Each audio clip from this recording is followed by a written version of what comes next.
Listen, we are all trying to unlock our full potential and maximize our productivity. I want to introduce you guys to Magic Mind, the ultimate brain boosting solution. This will help transform your daily routine. In a fast-paced world, staying focused and energized can be a real challenge. But with Magic Mind, you'll experience a powerful blend of natural ingredients scientifically designed to enhance your cognitive performance. Picture this. You wake up feeling refreshed, take a sip of Magic Mind, and feel an immediate surge of mental clarity and sustained energy. No jitters, no crashes, just pure focus and productivity to conquer your day. Magic Mind's premium formula combines matcha, adaptogens, nootropics, and essential nutrients to optimize your brain function, improve memory, and boost creativity. It's like having a personal productivity coach in every bottle. But that's not all. Magic Mind is also a stress buster. Say goodbye to those anxious moments and hello to a calmer, more relaxed state of mind. It's the secret weapon successful entrepreneurs, artists, and top performers rely on. So whether you're in the office, hitting the gym, or pursuing your other passions, Magic Mind will help keep you in the zone so you can unlock your true potential. So don't settle for mediocre when greatness is within your reach. Ready to upgrade your mind? Head over to magicmind.com and revolutionize your daily routine. Enter code Business and Bourbon for an exclusive discount for Business and Bourbon members. Again, that's magicmind.com, code Business and Bourbon. Business and Bourbon. Why the hell did you start a business? Real talk, real people. What is my value? Because I didn't know it at the time. Real drinks. I am not everybody's cup of tea. We're going to get real, man. This is where you need to be. I'm Ronnell Richards, and this is where leaders come. You're very open in sharing your story. Why? We're doing business with human beings. Like all those questions you would ask yourself if you transition to become an entrepreneur. No guidelines, no rules, make it happen. Education, inspiration, and motivation. Man, I can't wait to get into this. Welcome back to Business and Bourbon, where we have real talk with real people. My name is Ronnell Richards. I am your host and the founder of Business and Bourbon. And we are here broadcasting, streaming, however you're watching this, from the Business and Bourbon Lounge in the beautiful Venetian Hotel. We're in our penthouse suite. This is where we are launching season 4 of the Business and Bourbon Show. And I'm just so excited to bring this back to you guys, man, and bring these great leaders in here to have awesome conversation and share their wisdom.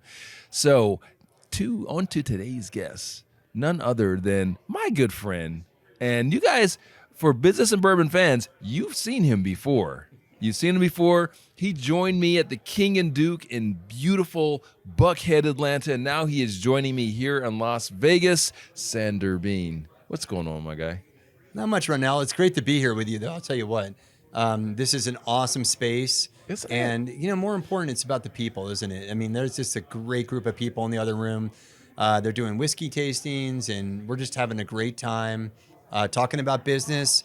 Some, but mostly just talking to each other. It's really great to meet everybody. Well, when you put you put the right people, and when I right people, I mean people with good alignment, right? Good alignment. They have similar values, maybe similar businesses, those sorts of things. You just allow the magic to happen. You don't have to sit and have a business conversation because we're already all in the same place because we have alignment. So then it's just having a conversation to figure out if, hey, I dig this guy, or we've got some commonality here, and then the business will come naturally. Would you agree? Absolutely. And, that's kind of what you talk about in the book, but we're not talking about the book today. But we can always talk about the book. Hey, for the record, we'll talk about shut the hell up and sell. If you don't have your copy of the book, get the book. Yeah. Shut the hell up and sell. Well, we were just talking about it in the other room. And I mean, I totally agree with you, though. It's about the relationships. And, I've got a buddy up in Chicago, a guy I worked with when I was very young in sales. And he's I told him about you. I told him about what you're, with the Shut the Hell Up and Sell book. Yeah. And he absolutely loves it because he's somebody who's kind of pushed back a little bit in the newer world that we live in about is it, how does automation work? How does, trying to bang your way into every door you can in order to sell stuff. And the reality is that for most of us, that's not necessary. There's probably some businesses that actually have to get by with that kind of numbers game, but I would say 90% don't. I mean, Right. would you agree with that? Or? Right, I would. Yeah. Especially in the solution selling world that we're in. But the funny thing is, and what I've seen is that people they're doing those transactional type of business and sales activities. Let me back this up. They're operating like they are in a different environment, like they're in a transactional environment when they are really in a solution type environment, right? Would you agree? Yeah, I would. And I'm about to tell you a horrible story. I love horrible stories. They're the best. So about a year ago, we entered into a 3-year agreement with a large company that I'm not going to name here on the air. Yeah. That does pulls lists for you and does automated dialing, automated email, et cetera. And so we went on an odyssey in the first 12 months of trying to make this work for us and create what you would call a flywheel for our company to get success with sales. Mm-hmm. And honestly, it just didn't work. And I think that doesn't mean that those types of things won't work, but they won't work in many environments. The environment has to be massive. Yeah. And you have to have a company that's got a massive spend, a massive marketing, massive brand awareness, massive everything to make that kind of thing matter. But the reality, and I keep saying that, but the reality is for most of us, for 90% of us who've made a career out of selling, that's just not what's gonna work. And so 2023 has been the greatest year for me because I've had the pleasure of being able to back out of trying to run a sales organization that's using tools to generate leads and get deals to going back to just talking to people. And it's kind of like going back to your roots. And tell me about that journey, man, because we've talked about this, and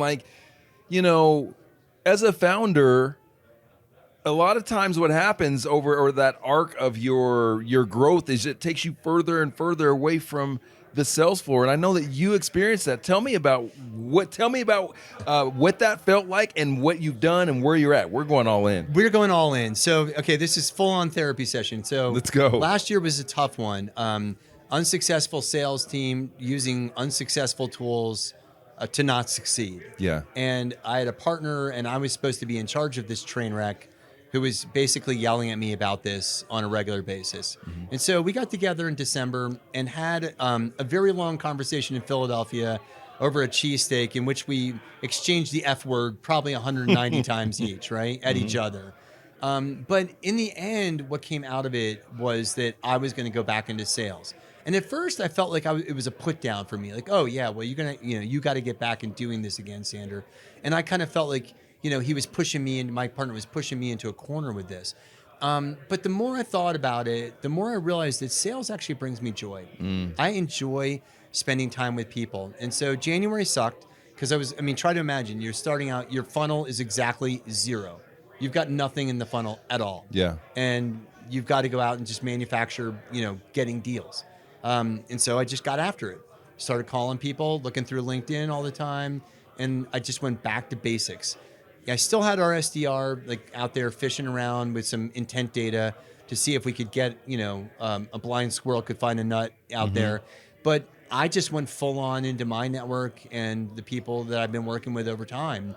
And before you know it, the funnel was full. No deals were closed, but funnel was full. And in Q1, we almost closed the deal, and that's about as good as it got.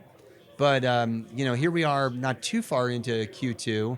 And I just closed a massive deal with a enterprise customer, which was exactly what we intend and want to do. Nice. And my relationship with my business partner, is just awesome right now. Mm-hmm. How you have your relationships that go through cycles, right? Good, bad, with the spouse, et cetera. And when you're in business with somebody, it's kind of like being married to them. And right now, our relationship could not be better. And it's because I'm happy. I'm happy. I'm selling. And I'm selling relationally, not through a bunch of tooling that I don't actually understand or know why it should work. Ooh, so you've kind of shunned the automation the more of some of this automated sales tech? Or Yeah, and I don't want to smash it too hard because, well, first of all, we got 2 more years left in the contract. got to get some money out of So it, I some gotta ROI keep on trying, that. right?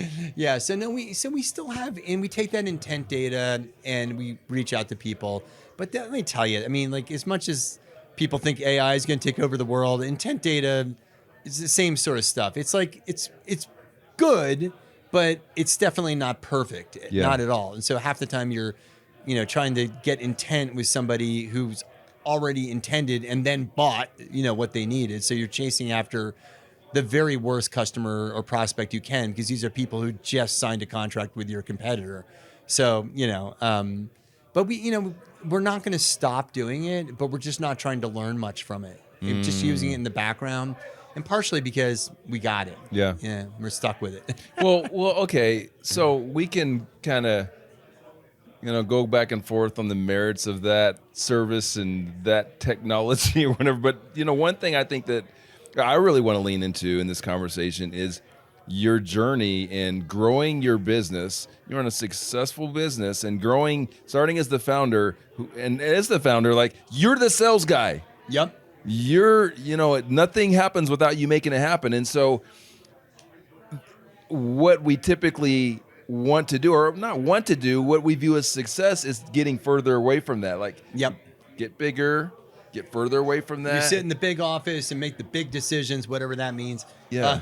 Well, what have you learned in kind of doing that and now doing what you're doing right now? Yeah. What have you learned that you might impart to other founders? And I don't want to be, preachy and with advice, but I will say this to any solopreneur out there.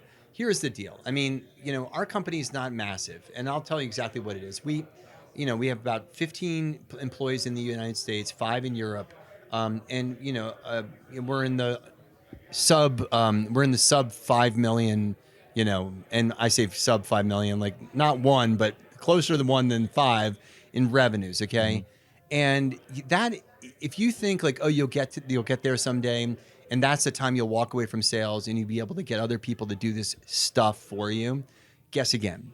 Because at that size, and if you're selling, a product that an enterprise could use, we're not talking about shoes, we're talking about something that's, costs a few thousand a month, if that, you could double that revenue. You could take that company personally to 10 million, I think, without ever hiring a salesperson. And why? 2 things. First of all, it's about the relationships and getting other people in there, the right people wanting to work for you to do that.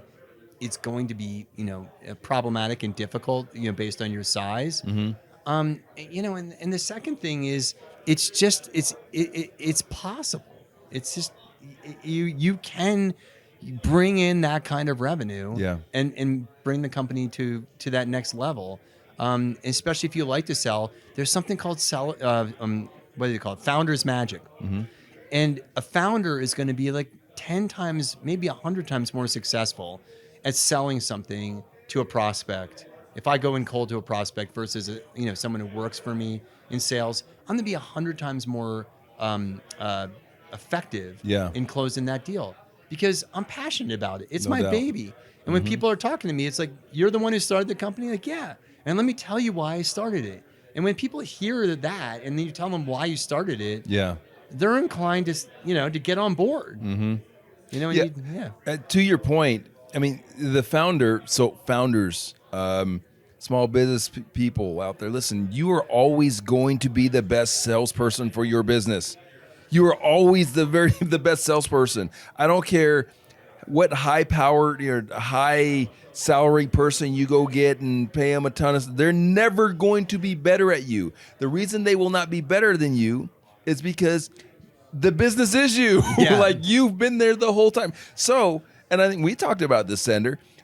With the advice that I've given other founders is, don't take yourself away from the selling. Take yourself away from the front-end mechanical part of it, right?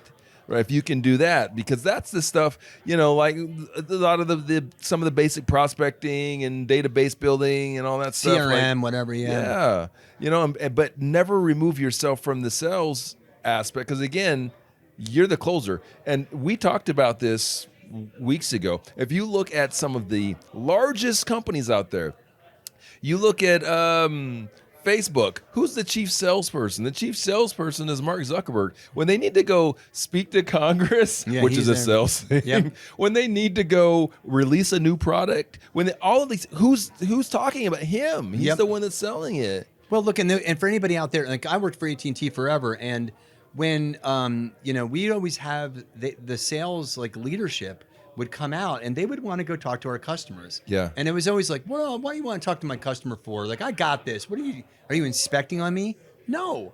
The higher up in the organization they were just there because they were going to be way more effective at getting the big deals closed. That's a good point. And we work with a company that's a couple billion in revenue. So they're giant, right? It's 1,000 sales reps.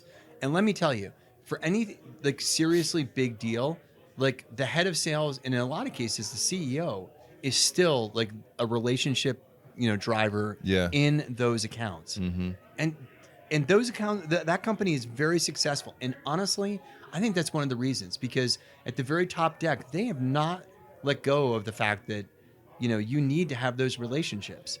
And because if that business walks away, and that's the other thing for people, anyone who's in a solo career, a lot of times, especially if you're starting out, you've got one big customer, you got a couple big customers. You can't lose sight of the fact that these relationships are sacred to you. Yep. As a matter of fact, they walk away, you might be done. Yeah. So there you go. So you want to entrust that to someone else. Yeah. Like you're the best one for the job. Yeah. So that was fun. I enjoyed that. And I think there's a ton of value in that for founders out there struggling with that. Good. Because a lot do. Business and bourbon listeners, are you passionate about craft beer, cider, or spirits? You ever thought about turning that passion into a career or business? Listen, guys, I am so excited to tell you about South Puget Sound Community College's Craft Beverage Business Management Program. You see, SPSCC's Craft Beverage Business Management Program is designed to provide you with the skills and knowledge you need to succeed in one of the fastest growing sectors in business. So whether you're looking to start your own craft brewery, cidery, or distillery, or you want to work in marketing, sales, or management in the craft beverage industry, SPSCC's Craft Beverage Business Management Program is the perfect choice for you. With a curriculum that includes courses on beverage production, distribution, and marketing, you'll learn the ins and outs of the craft beverage industry from some experienced professionals. Plus, you'll have the opportunity to network with industry leaders and gain valuable hands-on experience through internships and field trips. But check this out, that's not all. With SPSCC's Craft Beverage Business Management Program, you'll also have access to state-of-the-art facilities and equipment, including a beautiful pilot brewery, cidery, and distillery. You'll learn the latest techniques and technologies for brewing, fermenting, and distilling, which will give you a competitive edge in the job market. So whether you're new to the workforce, have experience in the industry, or just looking to scratch that entrepreneurial itch, SPSCC's program could be a great fit for you. SPSCC offers options that are super flexible for education. So if you're passionate about craft beer, cider, or spirits, and want to turn that passion into a career, visit spscc.edu/brewing. Do that today and learn more about SPSCC's Craft Beverage Business Management Program. And by the way, guys, again, this is Sanders' second appearance on this show. That means this is like, if you watch Saturday Night Live, like once you hit like 5, you get a velvet jacket or something. Yep. Sander, you, my friend, get a glass of whiskey. Thank you. As a matter of fact, I think I just finished it. Our first 2-time. So yeah. And your last appearance, which by the way, guys, make sure you go and check out his first appearance with us. You mentioned that you were enjoying a certain artist. Do you remember what artist that was? Was that Lizzo? Yes. So let me tell you something. So the story goes on, right? And so my first of all, after that, I think my daughter for Christmas got me a poster of Lizzo on the front of Rolling Stone. Yeah. Which I have hanging up to the entrance of my home office. Nice. So I see it every day. And the other thing is this. So my family's big into Star Wars as well. So we have Disney Plus channel, and we check out all the spin-off Star Wars stuff. So there's something everyone knows about Baby Yoda, right? And the Mandalorian. His name's Grogu. His name is Grogu, right? The child or whatever. So we're watching season 3, and we're just sitting there, and whatever they land on the planet, and the episode begins, and out walks Jack Black as like the king of the planet. I love Jack Black. Yeah, I really do. Yeah, he's hilarious. And guess what? The Queen then waltzes in. Guess who's playing the Queen? Who? Lizzo. Oh, really? Yeah. And I said to my wife, "That's Lizzo." She's doing a cameo on Mandalorian. They have a lot of cameos on that show. Wow. Okay, so needless to say, still Lizzo fan. So for those of you that are fans of the show and listen to Sanders' episode, he's still in on Lizzo. Well, yeah, I'm still in on Lizzo. Now, Taylor Swift came to town. She did. And so did Janet Jackson. And you live in Atlanta. And we have got yeah, exactly. Last weekend, we got a trifecta of badasses there. I mean, those women, like, I would not want to meet any of them, let alone all 3 of them in a dark alley. You'd be dead meat. I don't, that may be true. But I wanted nothing to do with the city traffic of Atlanta during that weekend. But you know what? You want to talk about a successful business person? Let's talk about no Swift. Taylor Swift, she's owned it. And like she's just when somebody, I think one of the producers bought her out for her first 3 albums. Yeah. She said, "That's cool." And she went out and she made 3 new albums, and she put a different color, I think, or something like that. You may know the story. I don't. But it's something like that. She put out the same exact albums again. Yeah. And then went out to her fan base on social media and said, "Hey, do me a favor, go out and buy this album. Do not buy the other album with the other color on it." And just like took the guy to the cleaners. And she is the most worthy billionaire. I mean, like you can't LeBron get to James, that. her, and a few others. I mean, You can't get to that level without business acumen Yeah. and serious work ethic. look, there are so many lessons in business to be learned from those people. You pay attention to what LeBron James, anyone who's just killing it. You look at who the top earners are in any area, whether it's music or etc. Lizzo's another example. Look, she's not there by accident, It's more than just talent. Oh hell yeah, yep. More than talent. And I think sometimes, especially for people in those types of professions, they just chalk it up as talent. Yeah, like I'm just she's so just wonderful talent. at singing or playing basketball or whatever it might be. Yeah, no, they're grinding. They're strategic. So are you a Falcons fan? Oh yes. Okay, so who's the? Yes. There's a tight that's how I'm end supposed to say. who came on a couple years ago from Florida. Can't think of his name. Yeah, Kyle Pitts. Yeah, Kyle Pitts. So I had an opportunity through a business event to hear that young man speak. Yeah. And let me tell you, so his father has coached him to become an NFL player. Really? And I'm not talking about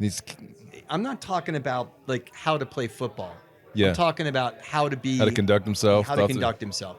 And you watch after any Falcons game, and I'm sorry for anybody who's listening to this who's not from Atlanta, but you watch after any Falcons game, if he played, they will be getting a soundbite from him in the locker room. And it's because he is media trained. He knows what to say and how to say it after a win, a loss, a draw, right? Yeah. But we need him to catch more passes. Well, yeah, and he got hurt and a few other things. But, and I'm not talking about his performance on the field. I'm just saying, like, that young man's he's going to succeed. And one of the things he said when I heard him interviewed was he talked about learning to play golf. He's like, I'm learning to play golf. And the people are like, yeah, what are you doing that for? And he goes, I suck at it, but I'm learning. And it's not because he loves the game. He realizes, at least in Atlanta, that his belief is that a lot of business is getting done on the golf course, and he wants to be there. Yeah. And like, I might dispute that, but his head's in the right place. No right? doubt. Yeah. No doubt. I think there's something to learn from, not just from people that are new in business, but like those of us that have been in it for a long time and think we know. Like you talking about him and the golf thing. Like I've been thinking the same thing. I don't golf. I don't. But more and more people in my world are golfing, so I probably should. And more. Look, Kyle's he's playing NFL football. He's got media training, and what does he do on his day off? He's learning to play golf. All right. Okay, shout out to Kyle Pitts, Atlanta Falcons. We went super regional. Sandra, remind these guys what you do. Yeah, so I'm the CEO of Ready for Social. I'm also the chief salesperson, as we've already talked about. And what we do is we elevate people's game on LinkedIn, make them look great. We make salespeople look great on LinkedIn. We have a free product for folks who are in the channel, but we also help out businesses if they have a number of salespeople and they need to keep them active, talking professionally and saying the right stuff on social media. Our software enables that to happen, along with the fine people who help write the posts that go out to make those people look professional and their best. Yeah, what you're doing this next level is really the customization piece. Yep. Which I love. All right. So again, Sanders 2 times. So I'm going to coronate him with his crown or put his jacket. How on about him another when glass of whiskey? You know what? Bam. That's what's all right. How can people reach out? How should they reach out to your company? You know what? The awesome thing about having a weird name is just look up Sander Biehn. I'm sure my name's going to be someplace on this podcast. It You'll will. see it. If you type that in, you won't get far past Sander. You'll find me. Connect with me on LinkedIn. It's really the best way to go. And just ask me anything you want. I am always responding to that. And then I'll give you my email. My email is just sander@readyforsocial.com too. But LinkedIn's really a great way to connect, especially if there's something specific I can help with. No doubt. So he has experience in this. So we're going to end this show the way we always end the show first, and thanking you, the audience, for hanging out with us. And please, if you haven't subscribed, make sure you subscribe. Tell your friends. Give us 7 stars. I know it only goes to 5, but I want 7, damn it. Thanks again, guys, for watching. Here we go. We're going to close it out. You remember how to do this? No. That's bad TV. Oh, well, we out. We out on 3?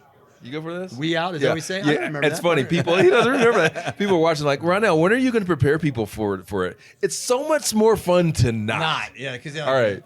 So we got a we out on 3. You ready? Yep. All right. 1, 2, 3. We out. Business and Bourbon was edited and produced by Glass Ripper Media.